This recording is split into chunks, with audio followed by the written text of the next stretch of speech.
नमस्कार, मैं तरुण वर्मा और मैं एक क्लिनिकल साइकोलॉजिस्ट हूं। पिछली वीडियो में मैंने आपसे डिस्कस किया था कि कैसे साइकोलॉजिकल ट्रीटमेंट जो है वो साइकोटिक पेशेंट्स के लिए वर्क कर सकते हैं और वो करते हैं, और कैसे फैमिली मेंबर्स की एक काफी बड़ी भूमिका होती है जिससे कि वो पेशेंट के को-थेरेपिस्ट बन सकते हैं। तो एक तरफ साइकेट्रिस्ट होते हैं, दूसरी तरफ क्लिनिकल साइकोलॉजिस्ट होते हैं और तीसरी तरफ फैमिली मेंबर्स होते हैं जिनको ये समझना बहुत जरूरी है कि पेशेंट को कैसे हैंडल किया जाए। तो इस वीडियो में मैं आगे आपसे बात करूंगा एक केस के बारे में। अब ये एक पेशेंट था जो 32 साल का था, एक पुरुष था। इसका नाम हम रख लेते हैं, अमर नाम का पेशेंट है। इस पर्सन को, अमर को 3 साल से पैरानॉइड स्किज़ोफ्रेनिया था और ये डेली 300 mg क्लोज़ापिन दवा ले रहा था, जो कि काफी हाई डोज है। ये पेशेंट उत्तराखंड में पैदा हुआ था और बचपन जो था वो इसका बिल्कुल नॉर्मल बीता था। कोई ऐसी मेजर प्रॉब्लम्स नहीं थी बचपन में, कोई ऐसी कोई हेड इंजरी नहीं हुई थी, कोई भी ऐसी कोई एबनॉर्मेलिटी साइकोलॉजिकल बायोलॉजिकल टाइप की नहीं हुई थी, कोई बड़ी बीमारी नहीं हुई थी। स्कूल में भी अच्छी परफॉर्मेंस आ जाती थी, कॉलेज में भी गया था, पर सेकेंड ईयर में इसका कॉलेज छूट गया। धीरे धीरे इसकी पढ़ाई में कंसंट्रेशन कम हो गई, जो कि बहुत कॉमनली स्किज़ोफ्रेनिया के पेशेंट्स में होता है। स्कूल टाइम में या कॉलेज टाइम में उनका पढ़ाई में ध्यान नहीं लगता। उसका मोटिवेशन धीरे धीरे डाउन होता गया। उसको समझ नहीं आ रहा था कि मैं पढ़ूं कैसे, कितना पढ़ना है, क्यों पढ़ना है, उसको क्लियर नहीं होता था। उसका बहुत इंटरेस्ट नहीं आता था पढ़ाई में, पढ़ाई उसको बहुत हैवी लगती थी, उसको याद नहीं रहता था। धीरे धीरे धीरे उसका जो पूरा टाइम था वो कॉलेज से छुट्टियां करके घर पे रहने में बीतने लगा। सेकेंड ईयर में ही था, दोस्त भी इतने नहीं बने थे। थोड़े बहुत दोस्त थे, उनसे कभी कभी मिल लिया करता था। इनफैक्ट वो कॉलेज कभी कभी जाता था सिर्फ दोस्तों से मिलने। अदरवाइज उसका बहुत ज्यादा इंटरेस्ट अपनी लाइफ में नहीं आ रहा था, बहुत स्ट्रांग मोटिवेशन उसमें नहीं थी। जहां एक टाइम पहले वो स्कूल में काफी मोटिवेटेड रहता था और अच्छा स्कोर करता था, कई बार 80-90% भी स्कोर किए थे उसने कुछ सब्जेक्ट्स में, पर धीरे धीरे उसकी परफॉर्मेंस जो थी वो 40-50% तक रिड्यूस हो गई और कॉलेज के सेकेंड ईयर पास करते करते उसने करीब करीब अपने सारे एग्जाम जो थे वो मिस कर दिए। ऐसे ही चलता रहा काफी टाइम तक। छोटा मोटा उसने कहीं जॉब कर लिया क्योंकि उसके पास ग्रेजुएशन थी नहीं। उसने ओपन यूनिवर्सिटी से भी एनरोल किया, उसमें भी कोई कोर्स शुरू किए, इधर उधर से कोई छोटे मोटे कोर्स किए, पर किसी भी कोर्स को वो कंटिन्यू नहीं कर पाया। वो लॉन्ग टर्म प्लानिंग नहीं कर पा रहा था। उसको नहीं समझ आ रहा था कि कैसे उसको इस प्रोफेशन में टिकना है। वो स्टेबल नहीं हो पा रहा था, सस्टेन नहीं कर पा रहा था। 1 महीना 2 महीना जॉब करता था, उसके बाद छोड़ देता था। थोड़े बहुत फैमिली मेंबर्स, फ्रेंड्स ने भी थोड़ी बहुत मदद की, कहीं किसी बिजनेस में लगा दिया, वहां भी काम नहीं किया। कुछ भी उसका प्रोफेशनल सक्सेस जो थी वो अचीव नहीं हो पा रही थी। 28 साल की उम्र में उसका स्किज़ोफ्रेनिया का ऑनसेट हुआ। कोई बड़े कारण नहीं थे, कुछ बड़े रीजंस नहीं दिखाई दे रहे थे, कुछ ऐसी अनहोनी घटना नहीं हुई थी, बस किसी वजह से उसको पैरानॉइड डिल्यूजन्स शुरू हो गए। इस पेशेंट की कोई फैमिली हिस्ट्री नहीं थी स्किज़ोफ्रेनिया की, कोई भी ऐसी साइकोटिक डिसऑर्डर की पुरानी कोई हिस्ट्री नहीं मिलती थी। अब ये जो पेशेंट था इसने मुझसे थेरेपी नहीं ली, इनफैक्ट इन्होंने कभी भी किसी से साइकोथेरेपी नहीं ली थी, और ये पेशेंट जो था ये दवाइयां ही ले रहा था पिछले 3 साल से। पर इंटरव्यू करते टाइम, पेशेंट से डिटेल्स लेते टाइम, जब उन्होंने पहली बार कांटेक्ट किया था, तो पेशेंट से डिटेल लेते समय पता चला कि पिछले 3 महीने में, मतलब जिस टाइम इंटरव्यू लिया, जिस टाइम डिटेल ले रहे हैं, उससे पिछले 3 महीने में कुछ बड़ा सिग्निफिकेंट हुआ है इस पेशेंट की लाइफ में। और वो जो 3 महीने हैं जिसमें उसकी मदर ने उसकी हेल्प की थी, उसके बारे में यहां हमारे लिए जानना काफी इंटरेस्टिंग होगा और काफी इंसाइटफुल होगा, और उसी बारे में मैं आपको यहां पर बताने जा रहा हूं। अब क्योंकि पेशेंट काफी टाइम से क्लोज़ापिन दवा ले रहा था, जो 300 mg डोज पे ले रहा था और डेली लेता था, रेगुलरली लेता था, पेशेंट का दवाओं को लेकर, ट्रीटमेंट को लेकर कॉम्प्लायंस अच्छा खासा था। वो दवाओं को लेकर कभी घर में लड़ता नहीं था, उसने कभी दवाइयां लेना छोड़ा नहीं था। पर फिर भी उसे थोड़ा सा डिल्यूजन्स ऑफ रेफरेंस, वो जो आइडियाज ऑफ रेफरेंस होता है कि दूसरे मेरे बारे में बात कर रहे हैं, दूसरे मुझे देखकर हंस रहे हैं, दूसरे कुछ फुसफुसा रहे हैं जो शायद वो मेरे बारे में कर रहे हैं बात, कुछ है जो दूसरे जो है वो मेरे बारे में चर्चा कर रहे हैं, इस टाइप की चीज उसके दिमाग में अक्सर आती रहती थी, जिस वजह से कई बार वो बहुत ज्यादा सोशलाइज भी नहीं करता था। और कई बार जब वो घर से बाहर निकलता था, जैसे कि वो वॉक करने जाता था, मॉर्निंग वॉक पे जाता था, कभी कभी उसके घर के लोग उसे मार्केट ले जाते थे या किसी वजह से उसको कभी जाना पड़ता था, तो वो इतना डरा रहता था और उसका दिमाग इतना ऑक्यूपाइड रहता था इस चीज से कि दूसरे मेरे बारे में बात कर रहे हैं। तो कई बार तो उनको जाकर पूछता भी था कि तुम मेरे बारे में बात क्यों कर रहे हो, मुझ पर हंस क्यों रहे हो, अभी तुम हंसे मेरे ऊपर। तो कभी कभी थोड़ा थोड़ा वो एग्रेसिव भी हो जाता था। और ऐसे टाइम में क्योंकि घर वाले या कोई ना कोई उसके साथ होता था, हमेशा उसको सुपरविजन में ही बाहर भेजा जाता था, तो ऐसे में वो उसे संभाल लेते थे। क्योंकि इस पेशेंट के लिए डॉक्टर्स ने सीधे तौर पे कहा था कि हमेशा इसको सुपरविजन में रखना है, कोई हमेशा इसके साथ रहे। घर से बाहर जाना है, कहीं भी जाना है, कोई घर का व्यक्ति, बड़ा व्यक्ति या कोई भी सगा संबंधी हमेशा इसके साथ हो। इसलिए कभी कोई बहुत बड़ा रिस्क नहीं हुआ, कभी कोई बहुत बड़ी प्रॉब्लम नहीं हुई और ये पेशेंट जो था कभी किसी बड़े लफड़े में या किसी झंझट में नहीं पड़ा। पर क्योंकि ये प्रॉब्लम्स अक्सर हो जाती थी, जब भी वो बाहर जाता था तो उसका दिमाग बहुत ज्यादा ऑक्यूपाई हो जाता था और जब वो घर आता था तो उसमें वो ज्यादा डिस्टर्ब हो जाता था। तो इसलिए घर वाले अक्सर कोशिश करते थे कि उसको घर से बाहर ना ही लेकर जाएं। तो उसका साल में शायद हार्डली 5, 7, 10 दिन ही सिर्फ घर से बाहर निकलना हो पाता था, जो कि बहुत स्ट्रेसफुल था सभी के लिए। फैमिली मेंबर्स के लिए ये बड़ा पेनफुल था, क्योंकि एक तरफ घर पे रहते हुए उसकी डिल्यूजन्स भी नहीं होती थी, ठीक ठाक रहता था, वो अपने रोजमर्रा के थोड़े बहुत काम भी कर लिया करता था। घर में जैसे तैसे करके पेरेंट्स ने उसको इन्वॉल्व कर दिया था काम में, टीवी वगैरह देखता था, कुछ ना कुछ करता रहता था, पर घर से बाहर निकलने में वो थोड़ा डिस्टर्ब हो जाता था। पर ऐसा नहीं है कि घर पे वो पूरी तरह से परफेक्ट रहता था। कभी कभी उसकी इंटेंसिटी जो थी डिल्यूजन्स ऑफ रेफरेंस की, वो बढ़ जाती थी। उसकी मदर जो थी वो उसकी प्राइमरी केयर गिवर थी, जिनसे वो काफी अटैच था और भले ही डॉक्टर के पास जाना हो, अपॉइंटमेंट के लिए, दवाइयां रिव्यू कराने के लिए या कहीं भी बाहर जाना हो, वो हमेशा मदर के साथ ही जाता था। पर हुआ कुछ ऐसा कि उसकी जो मदर थी उनके पैरों में काफी दर्द रहने लगा और वो घर से बाहर जा नहीं पा रही थी। किसी वजह से उनके पैरों में, जोड़ों में दर्द रहता था, वो ज्यादा देर चल नहीं पाती थी। थोड़ा देर भी अगर चलती थी तो पैरों में बहुत तेज दर्द होने लगता था और उन्होंने इसके लिए कुछ दवाइयां लेना भी शुरू कर दिया था, पर ये दर्द उनका जा नहीं रहा था। तो ऐसे में मदर का हर बार उस पेशेंट के साथ बाहर जाना अब मुश्किल होने लगा। पर पेशेंट की अपनी एक रूटीन बनी हुई थी और पेशेंट कभी ना कभी बाहर जाना उसे अच्छा लगता था, उसकी मेंटल हेल्थ के लिए जरूरी था।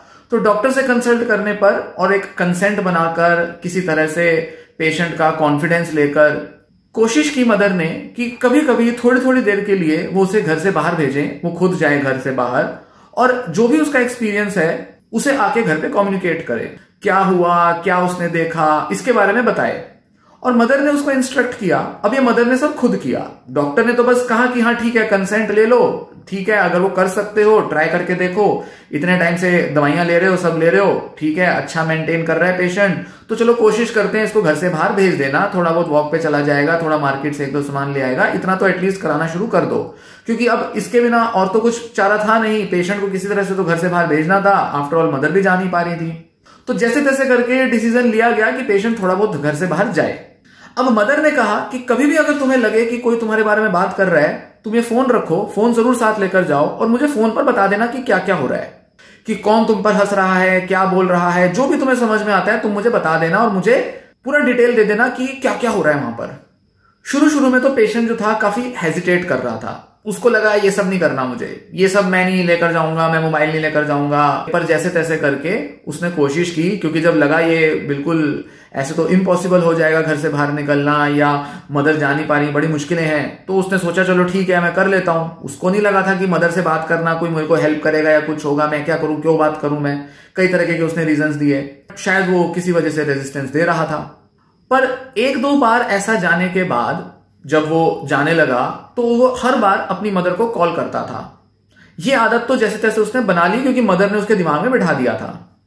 तो मदर ने उसको थोड़ा रीअश्योर करना शुरू किया, उसको थोड़ा संभालना शुरू किया कि ठीक है, सब ठीक हो जाएगा, चिंता मत करो, तुम बस थोड़ा अपना सामान लेने जाओ, जल्दी से घर आ जाओ, ज्यादा तुम्हें कुछ सोचना नहीं है। थोड़ा उसको डिस्ट्रैक्ट करने की कोशिश की, उसको संभाला कि चिंता मत करो, कोई तुम्हारे को कोई तंग नहीं करेगा, परेशान नहीं करेगा, जैसे तैसे करके, जो कि नॉर्मली एश्योर करते हैं पेरेंट्स। और ये करीब करीब सभी पेरेंट्स किसी ना किसी लेवल पर पेशेंट को एश्योर कर ही देते हैं, उसको थोड़ा यकीन दिला देते हैं कि भाई कोई ऐसा खतरे की चीज नहीं है, कोई ऐसी परेशानी नहीं है। तो जैसे तैसे करके मदर भी थोड़ा बहुत एश्योर तो कर देती थी। पर साथ ही मदर ये जरूर कहती थी कि जो भी तुम एक्सपीरियंस करो, जो भी तुमने देखा, उसको या तो फोन पर मुझे बता दो या जब घर आ जाओगे तो भी मुझे डिटेल देना।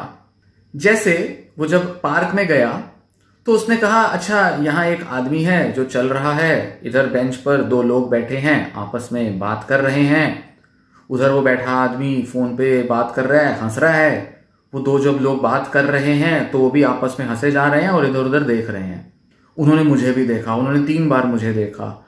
एक आदमी उधर बैठ के अखबार पढ़ रहा है, उधर 2 महिलाएं हैं जो बैठ के कुछ बातें कर रही हैं, गप्पे लगा रही हैं। कुछ उसने ऐसा डिस्क्राइब करना अपनी मदर को शुरू किया। पेशेंट ने कहा कि वहां जो दो लोग खड़े हुए बात कर रहे हैं उनमें से एक आदमी जो है वो बार बार उसकी तरफ देख रहा है और वो हंस भी रहा है। अब पेशेंट ने कहा, मतलब अमर ने कहा कि मैं बड़ा कन्विंस्ड हूं, मेरे को देखकर हंस रहा है। वो मेरे बारे में कुछ बात कर रहे हैं दोनों और वो मुझे देखकर हंस रहे हैं, वो मेरा मजाक बना रहे हैं, उधर बात कर रहे हैं तो। और वो बहुत कन्विंस था इस बात को लेकर। उसने मदर को बोला, मैं पक्के तौर पे जानता हूं मेरे बारे में बात कर रहे हैं। थोड़ा सा चिढ़ा भी, पर वो कन्विंस था कि वो मेरे बारे में चर्चा हो रही है यहाँ पे। बड़े सारे लोग थे, बड़े सारे लोग उसने देखे, कोई बात कर रहा है, कोई हंस रहा है, कोई अखबार पढ़ रहा है, कोई कुछ तो कोई कुछ। पर दो लोग जो खड़े होकर बात कर रहे थे, जिसमें से एक बार बार उसकी तरफ देख रहा था, उसको लगा शायद ये मेरे बारे में बात करते हुए हंस रहे हैं और वो पक्का कन्विंस था कि ये मेरे बारे में बात कर रहे हैं। हालांकि वहां एक दो ग्रुप्स और थे, उनको लेकर भी उसके मन में डाउट आया। जैसे कि वो दो महिलाएं थी, उसको लेकर भी ये सोचा इसने, और वो जो दो पुरुष थे जो बैठे थे बात कर रहे थे, उनको लेकर भी इसको लगा कि वो मेरे बारे में बात कर रहे हैं। पर वो जो दो लोग खड़े थे जिसमें से एक बार बार देख रहा था, उस पर ज्यादा कन्विक्शन हुआ इसको, जो कि स्वाभाविक सी बात है। देख रहा है तो वो बार बार, तो उसको तो डाउट होगा ही कि मेरे बारे में बात कर रहे हैं। पर जब उसने अपनी मदर को ये सब फोन पर बताया, फोन पर वो लगातार बता रहा था, ये घर आके नहीं बताया, उसने फोन पर बताया। ये पहले एक दो इंसिडेंट्स हैं, उनके बारे में मैं बता रहा हूं अभी। जैसे तैसे उसने बताया, मदर ने थोड़ा बहुत रीएश्योर किया, थोड़ा बहुत बताया, चलो चिंता मत करो, कोई दिक्कत नहीं, परेशान मत हो, वो शायद अपनी कोई बात कर रहे होंगे, कुछ कर रहे होंगे। जैसे तैसे करके मदर ने उसको कहा, तुम डरो नहीं, तुम परेशान मत हो, वो करने दो उन्हें बात जो कर रहे हैं, जो भी वो कर रहे हैं, जो भी वो सोच रहे हैं, उनको सोचने दो, तुम चुपचाप वहां पे घूम के अपना वॉक करके घर आ जाओ। ये सब करीब करीब महीने भर तक ऐसे ही चलता रहा। कोई खासा इंप्रूवमेंट नहीं था, कुछ नहीं था। पेशेंट हर दूसरे तीसरे दिन बाहर जाता था, वॉक पे जा रहा है, कभी मार्केट जा रहा है, बस फोन पे मम्मी से बात करता रहता था और सारी डिटेल्स बताता रहता था। और कई बार तो इतना परेशान हो जाता था कि वो बीच में से ही घर आ जाता था, क्योंकि वो अपने को टॉलरेट नहीं कर पाता था कि ये सब बड़ा डिफिकल्ट होता था उसके लिए। पर क्योंकि मदर को कुछ और पता नहीं था कि कैसे हैंडल किया जाए, थोड़ा बहुत बस बताती रहती थी उसको कि ऐसा कर ले, वैसा कर ले, जैसे तैसे करके चलता रहा। मदर को समझ नहीं आया कि क्या करें और चलता रहा ये सिलसिला। और इस लेवल तक ज्यादातर परिवारों में ऐसा ही चलता रहता है। यहां पर एक इंपॉर्टेंट चीज जो कि अलग थी वो ये कि आमतौर पर जब हम पेशेंट से इस तरह से बात करते हैं, पूछते हैं, जब वो कुछ डिल्यूजन का बता रहे होते हैं, तो हम ज्यादा से ज्यादा उसको नकार देते हैं, मना कर देते हैं कि ज्यादा मत सोचो, बेकार का मन का वहम है तुम्हारा, डिल्यूजन है, ये है वो है, न जाने क्या क्या बोलते हैं। और उसको कभी भी ये नहीं कहते कि तुम डिटेल में बताओ वहां हो क्या रहा है। ना के बराबर फैमिली मेंबर्स इस तरह का सवाल करते हैं। तो यहां कुछ अलग हो रहा है, यहां कुछ अलग हुआ जो अमर की मदर ने किया। अब कुछ दिन के बाद मदर को ऐसा आया कि जरा मैं इसको बोलूं कि ये जो इसको लग रहा है कि लोग इसको देखकर हंस रहे हैं, शायद वो उसको देखकर ना हंस रहे हो, जरा वो ढूंढे कि वो किस बात पर हंस रहे होंगे और क्या रीजन हो सकता है कि वो हंस रहे होंगे। मदर ने उसको सोचने के लिए मजबूर किया, इस बात के लिए कि वो खुद सोचे कि वो और किस बारे में बात कर रहे हो सकते हैं। तो मदर उसको ये नहीं कहती थी कि वो किसी और बारे में बात कर रहे हैं, वो उसको एक डेफिनेट आंसर नहीं देती थी। वो अमर को खुद कहने लगी कि तुम बताओ कि वो क्या बात कर रहे होंगे, जरा सोच के बताओ, तुम्हें क्या लगता है? दो लोग वहां खड़े हैं, बात कर रहे हैं, कहीं बेंच पर बैठे हैं, क्या बात कर रहे हैं? तो मदर ने उससे उसके अपने आंसर्स पूछने शुरू किए। अब ये एक और नई और अलग चीज मदर ने की। शुरू में तो अमर ने रेजिस्ट किया, नहीं ऐसा कुछ नहीं है, आप तो ऐसे ही बोल रहे हो, मेरे को जबरदस्ती बोलते रहते हो, आपको क्या लगता है मैं पागल हूं, मैं बीमार हूं क्या? ये कुछ नहीं है, मुझे सच में मुझे लग रहा है कि वो लोग जो है मेरे बारे में बात कर रहे हैं। थोड़ा बहस करता था। मदर थोड़ा कॉन्शियस रहती थी, शांत हो जाती थी, उनको लगता था अगर मैं ज्यादा बहस करूंगी तो ये तो बिगड़ जाएगा, तो इसलिए वो ज्यादा उसको छेड़ती नहीं थी इस मामले में। पर जैसे तैसे करके उन्होंने थोड़ा उसको एंकरेज करना शुरू किया कि जरा कोशिश करो ये सोचने की कि वो और क्या बात कर रहे हो सकते हैं। बस उसको सोचने पर मजबूर किया। धीरे धीरे कुछ 2 या 3 हफ्ते के बाद अमर ने यह सोचा कि हाँ हो सकता है, मुझे लग रहा है वो कुछ और बात कर रहे थे। हाँ मुझे लग रहा है शायद वो मौसम के बारे में बात कर रहे होंगे, क्योंकि आजकल थोड़ा बारिश वारिश का मौसम चल रहा है, शायद इस वजह से वो वर्षा ऋतु या इसके बारे में कुछ बात कर रहे होंगे।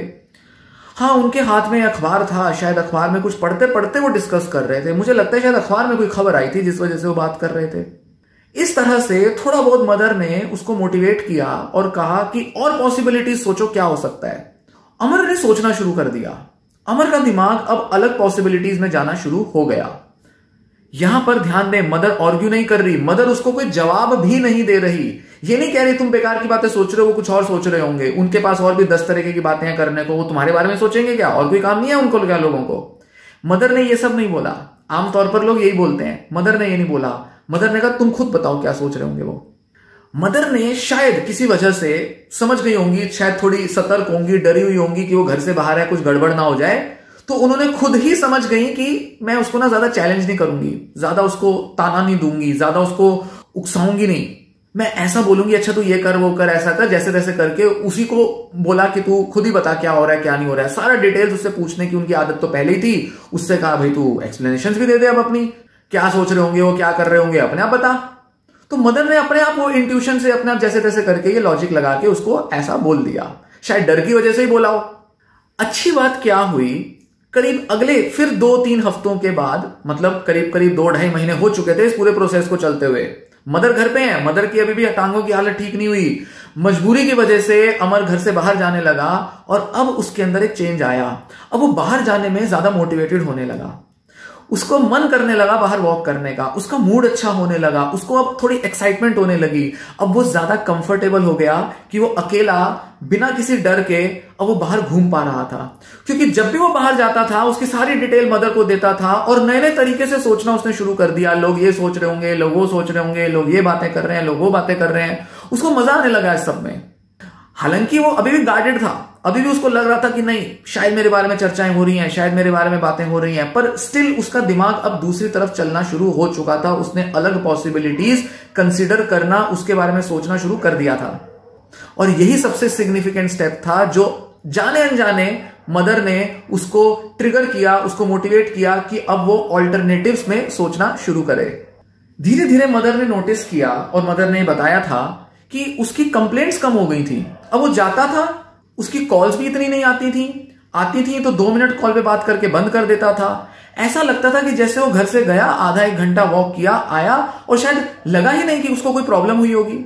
हालांकि घर आके बताता था कि थोड़ी बहुत इश्यूज हुए थे, रास्ते में मैं आ रहा था, रास्ते में वॉक करते हुए आदमी देखा मैंने, वो मेरे पीछे चल रहा था, मुझे लगा वो मेरा पीछा कर रहा है, या कहीं दूर कोई खड़े, कोई घर में कोई लोग बालकनी में बातें कर रहे थे, उसको लगा वो मेरे बारे में बात कर रहे हैं। छोटे मोटे इंसिडेंट्स रिपोर्ट करता था क्योंकि रेजिडेंशियल इलाका था, घरों में कोई खड़ा है, कोई कहीं कोई खड़ा है, किसी तरह से पार्क में लोग हैं, न जाने अलग अलग लोग फैले हुए हैं, तो कोई ना कोई तो उसको स्टिमुलस मिल जाता था जिस वजह से वो सोचता था कि शायद वो बात कर रहे हैं। पर पार्क का उसका जो एक्सपीरियंस होता था चक्कर काटने का, वो बड़ा पॉजिटिव होने लगा। मार्केट जाना भी थोड़ा सा नेगेटिव तो था, पर फिर भी वो मार्केट जाने में भी थोड़ा कंफर्टेबल हो गया। कुछ टाइम के बाद, कुछ हफ्तों के बाद उसके जो डिल्यूजन्स ऑफ रेफरेंस थे वो थोड़े से फिर से बढ़ गए। मदर ने देखा कि 2-4 दिन हो गए हैं, ये फिर से बार बार कॉल कर रहा है, बार बार ये चीजें डिस्क्राइब कर रहा है, कुछ परेशानी हो रही है इसको। जैसे तैसे करके मदर ने कोशिश करके एक स्टिक की मदद से, उन्होंने स्टिक खरीद ली थी और वो शायद जानबूझ के जा नहीं रही थी, पर उन्होंने कहा नहीं इस बार कुछ मामला ज्यादा लग रहा है तो मैं स्टिक की मदद से खुद ही चल के वहां पार्क में जाके बैठ जाऊंगी, वहां चल लेती हूँ और ये घूम लेगा और फिर इसके साथ वापस आ जाऊंगी। मदर ने थोड़ी बहुत मेहनत करके, थोड़ी हिम्मत करके उसको कंपनी दी और उसके साथ पार्क तक जाना उन्होंने शुरू कर दिया। अब ये सब मदर ने इसलिए किया क्योंकि वो देखना चाहती थी कि चल क्या रहा है, थोड़ा उसको सपोर्ट देने के लिए, क्योंकि मदर नहीं चाहती थी कि उसकी आदत बिगड़े, घर से बाहर निकलना उसका बंद हो या वो फिर से डिस्टर्ब हो जाए। मदर थोड़ा डर भी गई और मदर चाहती थी उसकी जो आदत बनी है ना अभी बनी रहे। तो उन्होंने सोचा चलो मेरा जाना अगर काम कर जाएगा तो देख लेते हैं क्या होता है। तो वो गई और उन्होंने कहा अच्छा ठीक है तुम घूमो, बात करो, मैं भी देख रही हूं कौन लोग हैं, क्या लोग हैं, मैं भी जरा नोटिस करती हूँ कौन तुम्हारे बारे में बात कर रहा है, क्या इश्यूज हो रहे हैं, तुम्हें क्या दिखाई दे रहा है, तुम क्या चीजें सोच रहे हो, मैं भी देखूंगी, तुम जाओ घूमो, वॉक करो और जो भी इश्यूज हो जो भी हो बीच में से जब भी तुम्हें लगे कि कोई बात कर रहा है मुझे आके बता देना। अब इस बार मदर ने कहा कॉल की बजाय तुम मुझे यहीं आके बता देना, मैं बेंच पे यहां पे बैठी हूं, मुझे बताना। तो ऐसे चलने लगा, कुछ दिन तक चलता रहा। मदर जो थी उससे पूछती रही अच्छा बताओ वो तुम्हें बात करते हुए लग रहे हैं, अच्छा वो ऐसा लग रहा है, बताओ और क्या रीजन होगा वो बात कर रहे हैं, अच्छा और तुम बताओ थोड़ा सा, कुछ और आइडिया दो, कुछ और पर्सपेक्टिव दो। जैसे तैसे करके मदर ने वही काम बस अब पार्क के अंदर उससे बात करनी इस तरह से शुरू कर दी। और मदर ने यहां अब कुछ और स्टेप्स लेने शुरू किए, क्योंकि पार्क में जान पहचान के लोग होते थे, भाई आस पड़ोस के लोग होते थे, 2-4 मकान छोड़ के, 2-4 गली छोड़ के यही सब लोग होते थे। और क्योंकि वो काफी टाइम से उस एरिया में रहते थे तो मैक्सिमम लोगों को वो जानते होते थे। तो मदर ने क्या किया, उन लोगों से जाकर पूछा कि अच्छा बताओ ये ऐसा सोच रहा है, तुम एक्चुअल में क्या कर रहे थे बताओ। तो उसकी रियलिटी टेस्टिंग करानी शुरू कर दी और खुद लोगों से पूछना शुरू कर दिया। मतलब ये नहीं कि तुम हंस क्यों रहे हो मेरे बेटे पर, तुमने उसके बारे में बात क्यों कर रहे हो, वो देखो परेशान हो गया है, ये सब बातें नहीं। पेशेंट को सपोर्ट नहीं किया, पेशेंट के डिल्यूजन को बढ़ावा नहीं दिया कि जाके खुद ही पूछ रही है उसकी जगह पर कि भाई वो हंस क्यों रहे हो मेरे बेटे पर, या हंस क्यों रहे हो उसके बारे में, बात क्यों कर रहे हो, क्यों तंग कर रहे हो उसको। ये सब नहीं, उन्होंने रियलिटी टेस्टिंग की पेशेंट के साथ। खुद गए अमर के साथ, पूछा अच्छा आप बात कर रहे हैं, ये सब हो रहा है, किस बारे में बात कर रहे थे, जरा हमें भी बताओ, हम भी चर्चा करें। तो कोई लेडीज थी, क्योंकि वो जानती थी, उन्होंने भी उनको अपनी डिस्कशन में शामिल कर लिया, उन्होंने भी बता दिया। और क्योंकि इसे स्किज़ोफ्रेनिया का डायग्नोसिस मिला था, तो 2-4 पड़ोसियों को तो पता ही था कि क्या प्रॉब्लम चल रही है, क्योंकि पास में कुछ ऐसे इंसिडेंट हुए थे जब वो थोड़ा एग्रेसिव हुआ था, तो आस पड़ोस के कुछ पड़ोसियों को पता चल चुका था। तो उन्होंने उन्हीं लेडीज के पास गई जिनको वो जानती भी थी, तो थोड़ा सिक्योर था, थोड़ा कॉन्फिडेंशियल भी हो जाता है ऐसे मामले में। तो वो गई, उन्होंने उन्हीं से पूछ लिया कि अच्छा बताओ क्या बात कर रहे थे, जरा हमें भी बताओ, हमसे भी चर्चा करो, हम भी डिस्कस करते हैं, हम भी थोड़ा हंस लेंगे, क्योंकि वो हंस रही थी। उन्होंने फिर अपना आंसर दिया, और मदर और वो अमर दोनों देखकर हैरान हो गए कि वो तो कुछ अलग ही टॉपिक पर चर्चा कर रहे थे, कुछ अलग ही चल रहा था। धीरे धीरे धीरे ऐसे 2-4 और इंसिडेंट्स हुए, पेशेंट को रियलिटी टेस्टिंग करानी शुरू कर दी उसकी मदर ने। ये रियलिटी टेस्टिंग है, मतलब एक्चुअल में देखना, बजाय कि सिर्फ सोचना कि क्या पॉसिबिलिटीज होंगी, क्या सोच रहे होंगे या क्या बात कर रहे होंगे लोग। खुद जाकर देखा कि वहां पर वो लोग बात क्या कर रहे हैं, खुद उनसे जाके पूछ लिया। अच्छा सिचुएशन ऐसी थी कि यहां थोड़ा आसान हो गया, सड़क पे चलते हुए किसी और इंसान से तो हम पूछ नहीं सकते, पर एटलीस्ट किसी तरह से ये अमर के लिए भी हेल्पफुल रहा और मदर के लिए भी हेल्पफुल रहा। क्योंकि डायरेक्ट जाके किसी को एक्यूज करना कि भाई तुम मेरे बारे में बात कर रहे हो, क्यों कर रहे हो, मेरे बारे में बात मत करो, हंसो मत मेरे को देखकर, इस तरह से रिएक्ट करने की बजाय अगर खुद ही चेक कर लिया जाए कि क्या वो सच में मेरे बारे में बात कर रहे थे या नहीं, सच में मेरे को देखकर हंस रहे थे नहीं, या वो किसी और बात पर हंस रहे थे या बात कर रहे थे, अगर इसकी एक बार रियलिटी चेकिंग हो जाएगी तो ज्यादा आसान है कि अपने उस बिलीफ, अपने उस परसेप्शन को करेक्ट किया जा सके कि मामला क्या है और मैं क्या सोच रहा हूं, तो मेरा सोचना और रियलिटी दोनों अलग है। धीरे धीरे धीरे जब ये कई बार किया गया, मदर डेली तो नहीं जाती थी उसके साथ बाहर, पर कभी कभी जब भी वो जाती थी ये चीज रिपीट कराती थी। कई अलग अलग मामलों में इसी पर वर्क करती रही मदर उसके साथ, क्योंकि उसका डिल्यूजन कोई ऐसा तो जाने वाला था नहीं, कुछ ना कुछ तो वो रिपोर्ट करता ही रहता था। पर धीरे धीरे धीरे अमर कॉन्फिडेंट हो गया, उसको काफी ये चीजों की पॉसिबिलिटी देखने का तरीका आ गया और उसके रिएक्शंस कम हो गए। धीरे धीरे अब वो इस बात को एक्नॉलेज करने लगा, समझने लगा, जानने लगा, बिना बहस किए खुद ही मदर को आके अलग अलग पॉसिबिलिटीज समझाने लगा। और देखते देखते धीरे धीरे उसके इस डिल्यूजन में काफी कमी आ गई। अब ना उसको डिल्यूजन हो रही, ना उसको ज्यादा रिएक्शन हो रही, मजे से घूमता था, मजे से चलता था। अब उसको वहां पर सिक्योर और सेफ फील होने लगा। ये सब करीब 3-3.5 या मोटे तौर पे 4 महीने तक चलता रहा।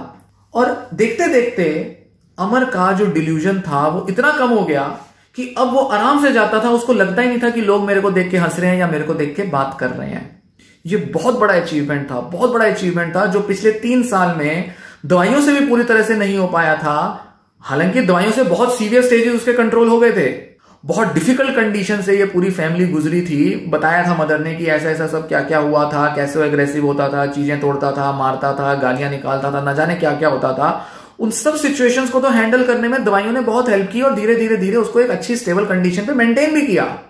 क्योंकि अगर दवाइयां नहीं चल रही होती तो इस तरीके का जो कॉग्निटिव थेरेपी वाला जो वर्क जो मदर ने किया वो कर ही ना पाती। पर ये जो सारी चीजें जो मदर कर पाई ये इसी वजह से, क्योंकि दवाइयां चल रही थी और दवाइयों के साथ साथ जो चीजें दूर हो गई वो बहुत अच्छा हो गई, पर जो चीजें नहीं हो पाई वो इस तरीके के रियलिटी टेस्टिंग से मदर ने दूर करने में अमर की हेल्प कर दी। अनजाने में मदर ने कॉग्निटिव थेरेपी की, और ऐसे ही होती है कॉग्निटिव थेरेपी। बस अलग अलग थॉट्स, अलग अलग आइडियाज, अलग अलग बिलीव्स को टारगेट किया जाता है और उनको बदला जाता है। क्योंकि यहां पर मदर ने तो सिर्फ उसके वॉक करने के एक्सपीरियंस को और मार्केटिंग करने वाले जो शॉपिंग वगैरह करता था, किराने की छोटा मोटा सब्जी वगैरह खरीदने का काम करता था, इसमें उसकी हेल्प कर दी। पर अच्छा ये हुआ कि इसके बाद अमर ने जिम ज्वाइन कर लिया। अभी तक तो वॉक करता था, अब उसने जिम ज्वाइन कर लिया। अब जिम के अंदर एक क्लोज्ड स्पेस है, बड़े सारे लोग जिमिंग कर रहे हैं, इधर उधर एक दूसरे को देखते रहते हैं, एक दूसरे पर नजर टिकाए रखते हैं, कुछ ना कुछ देखते हैं, कुछ को दूसरा क्या कर रहा है क्या नहीं कर रहा है देखते रहते हैं। यहां पर भी अमर जो था इसी एटीट्यूड के साथ, इसी रवैये के साथ मदर के साथ बात करता रहा, पॉसिबल एक्सप्लेनेशंस जनरेट करता रहा, और यहां पर भी उसको डिल्यूजन्स नहीं हुए। इस बात को 6 महीने हो गए जब पेशेंट ने कांटेक्ट किया, मतलब उसके मदर और उन्होंने जब इसी टाइप की कुछ प्रॉब्लम्स को डील करने के लिए, जब उनको पता चला कि साइकोथेरेपी और ये सब होता है, जब उन्होंने डिस्कशन की तो पूछा गया अमर से कि ये सब जो हुआ, जो चेंजेस आए, कैसा फील हुआ तुम्हें, आज कैसा लग रहा है तुम्हें, इतने टाइम से जो तुम्हारे अब डिल्यूजन, खासकर जब बाहर जाने का आइडियाज ऑफ रेफरेंस वगैरह जो है ये कम हो गया है, कैसा लग रहा है तुम्हें। तो वो कहता है कि अब मुझे बड़ा नेचुरल लगता है, जो मेरे साथ हुआ बड़ा नेचुरल था, ये तो बेसिक सी चीजें थी, और अब उसको बेटर फील होता है कि अब मैं नेचुरल फीलिंग्स ला पाता हूं अपने अंदर, अब मैं बेटर फील कर पाता हूं, अब मैं जहां भी जाता हूं, जिस भी एनवायरनमेंट में जाता हूं, थोड़ा बेटर फील कर पाता हूं। अब मैं लोगों को बहुत ज्यादा जज नहीं करता, बहुत ज्यादा ये नहीं सोचता कि वो मेरे बारे में बात कर रहे हैं। अब मैं कंफर्टेबली वहां रह पाता हूं और मैं देख पाता हूं कि शायद वो अपने किसी काम में लगे हुए हैं, अपनी कुछ बातें कर रहे हैं। अब मुझे ये नहीं लगता वो मेरे बारे में बात हो रही है। और उसने यही कहा कि इसमें जो सबसे ज्यादा जो चीज हेल्प करी थी वो ये कि मैं अपनी मदर के साथ सारी चीजें डिस्क्राइब करके बात किया करता था।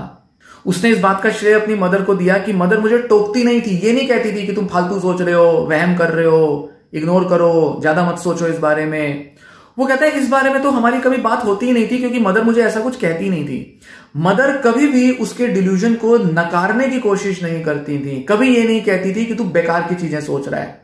मदर मानती थी, जानती थी कि उसको ये प्रॉब्लम्स आएंगी, वो बाहर जाएगा, उसको शक होगा, उसको लोगों पर डाउट होगा, तो जानती थी क्योंकि ये चीजें होंगी, तो इसको नकारने की बजाय, क्योंकि उसकी बीमारी का पार्ट है, क्यों ना इसके बारे में बात कर ली जाए, क्यों ना मैं उसको कहूं कि भाई तू एक्सप्लेन कर जो भी तूने देखा है।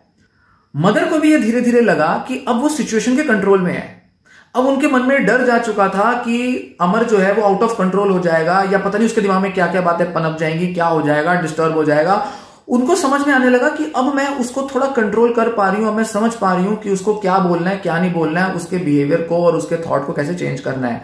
हालांकि वो कहती है इसमें बहुत मेहनत लगी, कई कई बार, कई कई देर तक उसको ये चीजें डिस्कस करनी पड़ी, समझानी पड़ी, पूरी मशक्कत करके जैसे तैसे करके सक्सेस मिली। पर वो ये कहती थी कि ये सब चीजें जो भी मैंने की ये काम कर गई, नेचुरली काम कर गई, अपने आप काम कर गई।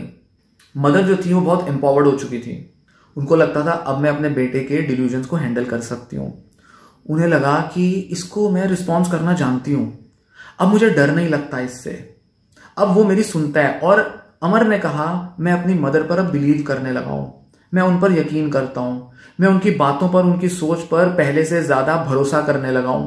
अब मैं उनसे बहस नहीं करता, अब मैं उनसे लड़ता नहीं हूं, अब मैं छोटी छोटी बात पर उनको कुछ प्रूव करने की कोशिश नहीं करता, उनको गलत सिद्ध करने की कोशिश नहीं करता। क्योंकि उसने कहा कि मदर भी मुझसे बहस नहीं कर रही तो मैं क्यों बहस करूंगा। जब मदर बोल ही नहीं रही कि भाई तू जो सोच रहा है गलत सोच रहा है, तो वो कहता है कि मैं क्यों बहस करूंगा, क्योंकि मदर ने मेरी सारी बातें सुन ली तो मैंने भी उनको सारी बातें बता दी। धीरे धीरे धीरे मेरा बिलीफ चेंज हो गया। थोड़ा सा रियलिटी टेस्टिंग करी, थोड़ा सा रियल लाइफ सिचुएशंस में जाकर देखा, चेक किया कि सच क्या है, झूठ क्या है, मेरा वहम क्या है, मेरा डिल्यूजन, मेरा थॉट, मेरी इंटरप्रिटेशन क्या है और बाहर की दुनिया में जो रियलिटी है वो क्या है। उसने जब धीरे धीरे इन दोनों चीजों को टटोलना शुरू किया, तोलना शुरू किया, उसको समझ में आ गया कि चक्कर क्या है, मैं अगर ये चीज सोच रहा हूं तो ये क्यों गलत है, और ये चीज जो है ये भी सोची जा सकती है क्योंकि शायद वो सच हो। तो संभावनाओं में, पॉसिबिलिटीज में सोचने से उसका दिमाग खुल गया, और ये दिमाग खुलने की वजह से वो मोटिवेट हुआ और उसका धीरे धीरे धीरे दिमाग चेंज होना शुरू हो गया, जिसको अगर हम कहें तो शायद वो न्यूरोप्लास्टिक चेंजेस आने शुरू हो गए, उसके दिमाग के न्यूरल कनेक्शंस चेंज होने शुरू हो गए थे।